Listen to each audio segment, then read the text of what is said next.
Good morning everyone, hope you're well and having a good week. Just got back from Max's 10-month development check-up with the health visitor, which went well.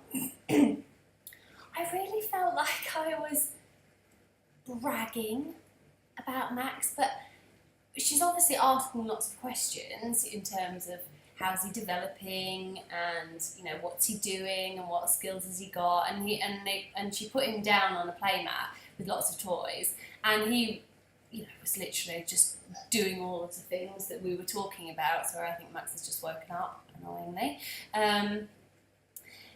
But yeah, she'd kind of say, and so can he pull himself up? And I'm like, yeah. Can he hold a cup by himself? I'm like, oh yeah, he's done that for ages. Can he put a spoon in his mouth? Yeah, God, yeah, he's done that for. And I was like, oh Sarah, you sound so annoying. But I was only telling the truth. But I'm just always conscious that I never want to be one of these stereotypical people that you probably read about or you see on the films that are just like the bragging mum or the competitive, my baby's climbed a hill, or my baby's climbed Mount Kilimanjaro, or do you know what I mean, something like that. So I came away feeling a bit like, oh, how smug, and she must have thought, God, she was so annoying. But anyway, he scored top marks, so who cares? We were really happy with that. But anyway, yeah, he's just having a nap, so I thought I would just have a quick topic of the day and talk about mummy versus daddy. And the adult relationship. So, of course, when a baby comes into your world, things change. Of course they do. We try and keep as much of the same things as possible, and whether that's keeping our date nights and making sure we have meals together and indulge in adult conversation, not just talk about Max all the time. But as much as you say you're gonna stick to how you were before baby, of course you don't. Your whole life changes, of course it does. And then the big element that we come across is mummy's opinion versus daddy's opinion, and how mummy does things and how daddy does things, which we're finding is similar to a degree, but then we both have very different approaches. And I've had to learn. I'm so sorry, my phone is just going off. I really had to learn to not to squash Joe's methods and Joe's approach, because by no means am I saying my way is the right way and that's how it should be done. So I have to be careful. But I guess because as the mummy, full-time mummy, I'm with Max 24/7. And Joe agrees with this, that I know what works more often than not, and what doesn't work, and what he likes and what he doesn't like. And it must be so hard for the dad who's out at work all day to come home and to kind of, not be with the baby all day, and then come home and have a really quite short amount of time. And bearing in mind as well, which I am really guilty of, is that I know Joe goes out at 8 o'clock and he's back at 5:30, which I know I'm very lucky with that, because I know a lot of dads, sometimes don't get home until the baby's in bed. So Joe, we are lucky in that Joe could be home for the end of meal time, and then have a bit of playtime, and then bath and bed. And so we take it in turns. So one night I'll do the bath and bed, the other night Joe will do it, because I'm quite conscious, which I wasn't before, that Joe does go out to work all day and does work and work hard and come home. And in the early days I'd be like 5:30, right, here you go. So he walks in the door, literally can't even take his shoes off, and I'm like, oh, I need a break. I just need to go upstairs and put some washing away, or lie on the bed for 10 minutes. So I've tried to learn not to be like that as much, because I know that obviously he gets in and needs a little bit of a breathing time, and then can help with Max. And I think I'm trying to be careful when I say, because I'm not making out that Max is a chore, but you've just got to be on the ball constantly, and especially now that he's crawling around and practically walking everywhere, you've always got to keep an eye on him. So the relationship between us has changed. I think Joe has more respect for me, actually, and I don't mean that in a rude way, that he never respected me, but he does often say to me on a daily basis, God, well done. And if I've done something with Max, or we've kind of got through sleeping through the night, or we've done a really good nap, in the early days, it's lovely, because he will always say, well done, you're doing amazing. And that's so nice to hear that, because being a mummy, or being a parent in general, obviously you don't get a lot of thanks for it. And I'm not saying I want a pat on the back every 2 minutes, but it is lovely to kind of have that, well done, you're doing a good job. So I want to say to all you mummies and daddies out there, you're all doing a fantastic job. And even on the days when you think you're not, and the house is a tip, and they're still in the pyjamas, and you haven't even brushed your hair, you are doing an amazing job. So just, if no one else says that to you, make sure you say it to yourself, and I'm saying it to you as well. I think what I'm trying to say is that over the 10 months, I have really learned a lot between Joe and I, and the respect has gone up for each other. The bickering has probably increased tenfold. Joe and I, I'm quite a dramatic person, and I definitely air my views and air my opinions, and can probably be quite blunt when we're in the middle of a debate. And so, having a baby, I think, increases that, and all those heightened emotions can sometimes make for quite a tempestuous relationship. And so what I'm trying to say is that it's taken a bit of time to kind of get used to that, and to listen to each other, and to respect each other's opinions. I'm also quite quick, if Joe...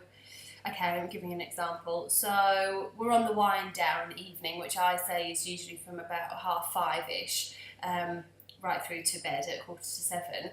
So after that time, we can go in the lounge and have a little play, but in the night garden is on, and it's winding down. The lights are dim. It's all getting ready for going up for a bath, which bath time is fun, but it's still signalling that we're coming to the end of the day, to sleep time. So we've always been like that from the word go, but sometimes Joe will come in from work and we're already in the lounge with, Max will usually sit on my lap and with a biscuit and watching the night garden, and it's lovely because he is actually really still for about 15-20 minutes, and Joe can sometimes come in and sausage, that's what we call him sausage. I go, hello, and it's all great, let's lift you up, let's chuck you around. And I'm like, Joe, are you kidding me? It's wind down time. And then he'd be like, I'm just excited to see Max, just want to, play with him, have some fun. And I would really have to bite my tongue, but then I have to stop and remember that Joe's not been with him all day, and of course he's excited to get home and see him, and isn't it lovely that he is that excited to see his son and wants to play, and so who am I to say, you shouldn't be having fun?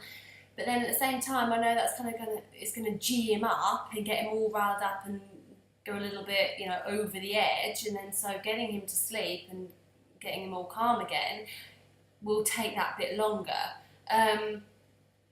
But again, that's just one example, I guess. But Joe has, now knows that yes, that can be quite hard to then try and calm him down again. So now of course he's still happy to see him and stuff, but it's more of a quieter. Hello, sausage. Let's all sit down together, or let's play some bricks, quietly, whatever. So and then obviously the weekends are really different, because weekends, Joe is around all day, every day, and it's lovely because then he can really have have the fun and games and do the fun stuff during the day. So yeah, and then having time for each other. Again, in the early days, we tried really hard to put Max to bed early on, and when he would be crying or when he didn't want to go to sleep, we never brought him downstairs. I'm talking about when we've moved on from being in the Moses basket and being with you, non-stop, which, my God, that feels like a million years ago now, when he was in the Moses basket down in the lounge at 10 o'clock at night, and then we'd carry him up and put him down by my side of the bed, and oh my God, yeah. So yeah, there's basically, once he's upstairs ready for bath, there's no coming down again, that's it. And that, took a little while to obviously implement that and for it to work, but we got there. And so now, 6:45, 7 o'clock, that's it. Max is asleep, bar any illnesses or if he's not feeling right or whatever. But 9 times out of 10, he's down for the night. And that is so important for Joe and I to come down, to have our dinner together, to sit across the table and have an actual adult conversation, talk about our days, and then go into the lounge and end up watching television, one on each sofa, on our phones, me doing the jigsaw. He helps with the jigsaw, actually, he likes the jigsaw. And then go to bed. We probably should make more effort in engaging in conversation, but you know what? That's our time to relax, and we're together and we're just comfortable, so it's nice. But also, which we've stopped doing and we need to get back into doing, which we're going to start this week, is going on a date night. So once every 2 or 3 weeks we go out to the cinema, which is my favourite thing to do, or out for dinner, or go bowling. Just do something that is just the two of us and we can have fun, because it's really easy to let that slip and to just get stuck into the daily routine of me and Max and Joe at work, and then sometimes on the weekends there's kind of that pressure to be like, right, we're all together, we've got to do something as a family, we've got to go out for the day, and sometimes it puts a bit of pressure on it, and actually sometimes it's nice just to literally stay at home in our comfy wear and just play in the lounge and watch telly and muck about. So we're going to get back into that. We're going to go and watch Legend, which I can't believe we still haven't seen yet, but so that should be nice. But yeah, I think the mummy versus daddy is quite a big topic, and one I could probably talk about for hours, but I guess it'd be interesting to hear how you guys, do you guys have a date night? Do you take it in turns to do the routine? Do you do bath and bed together? Feeding wise, how does that work? It's really interesting to hear how other people do it and if there are any tips. And I guess that, respecting each other. And we said from the start as well that we ideally, 2 things, we didn't want to ever row in front of Max. I don't think it's unhealthy to, have a raised voice or, a debate or a discussion that isn't necessarily, I love you too, I love you, because I think babies should see different emotions and different characteristics all the time to get used to it, and know that, and for them to know as well that if you have a row, it doesn't mean that that's it. Oh my God, just going to break up. It's the norm, and then you make up, and then it's lovely. So I think that's quite important to see that. But we said we never wanted to be like really shouting at each other or nasty to each other, and swearing as well is no. And Joe and I are quite big swearers. Joe's worse. And so now, especially because at 10 months he's obviously taking it all in, going to be saying some words, in the months to come. So we don't want the first word to be the F word, do we? And then I feel quite bad as well because my my sister's not so much, but my sister's boyfriend, he swears quite a lot, and we've got friends obviously that swear a lot, and you just don't think about it because it's completely normal. But I have been like, if Max is around and say the F word or the S word, whatever, I'm like, oh, what's language? And I feel like, such a nag, but then, you know, they're fine, because they're like, oh, sorry, you know. But I think it is quite important to try to not swear around the babies. And then the second thing that we said we never want to do either is to override each other's opinions. So if I said to Max, right, no, you know, you're not having another yogurt if you're screaming for a yogurt, he doesn't, because we don't give him the choice of another yogurt. And then, I'm just doing an example, and then Joe goes and gets the yogurt out of the fridge. I've got a yogurt. That is like a big no-no, because then that's totally disrespecting each other. That's making him think, oh right, well Mummy says no, but Daddy says yes, so I'm going to always ask Daddy. And I think that sets, you know, sets whatever I'm trying to say, doesn't stand you in good stead for later on when they're toddlers and growing up. So I think, you know, if one of the parent makes a decision and that's it, that's what we've got to go with, and not to then change it. So so they were two big things that we said. And again, you know, it takes some getting used to, because if I think something's done better and Joe's gone and done something else, I'd be like, no, don't do it like this, do it like this. And it's hard for me to stand back and just be like, right, okay, I'm just going to let him do it like that. And then when he comes downstairs, I might say, actually, could you maybe try it like this, because this seems to work better. So, oh my goodness, it's such a learning curve, of course it is, but it's all brilliant, and, you know, we just want to strive to be the best parents that we can be, and we're not perfect, so we're always going to make, of course we're going to make mistakes, but as long as they're happy and healthy, and they see that Mummy and Daddy love each other and have fun together, and have the occasional bicker, and being affectionate with each other as well around him, I think is really important. You know, giving kisses, giving lots of cuddles, because that in turn will hopefully, you know, make them more affectionate. And he is really, like, he now will, if you say, oh, can I have a kiss, he will actually go and give you a kiss, which is lovely, and that's literally just happened in the last week or so, so that's really special. But yeah, a few tips there, I think, or just some of my airings about the relationship, the adult relationship. But I think the main thing is to make time for Mummy and Daddy, for husband and wife, for boyfriend and girlfriend, for partners. Make time for each other, and keep that spark still alive if you can. And you have to work at it, of course you do, because after so many years of being together, then watching you giving birth, you know, it's not going to be all like in the movies, butterflies, how you first met. Of course it's not. That's not reality. If there is anyone like that, wow, amazing.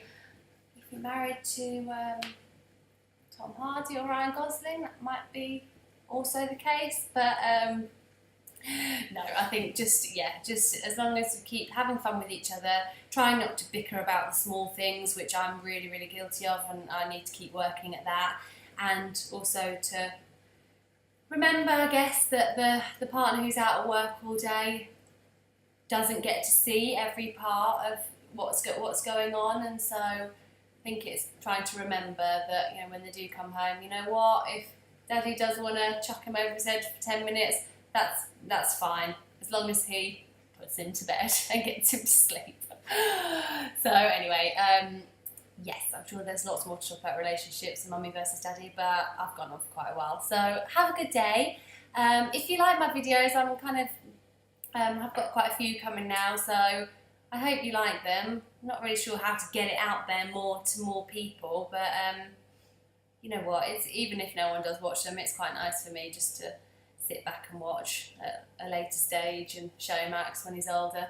But yes, if you do like the videos and like what I talk about, then please subscribe to my channel where you can see all my videos. I do make sure that I pop them up regularly, and I'm starting to do different topics now, so which you will see. So have a good day. See you later.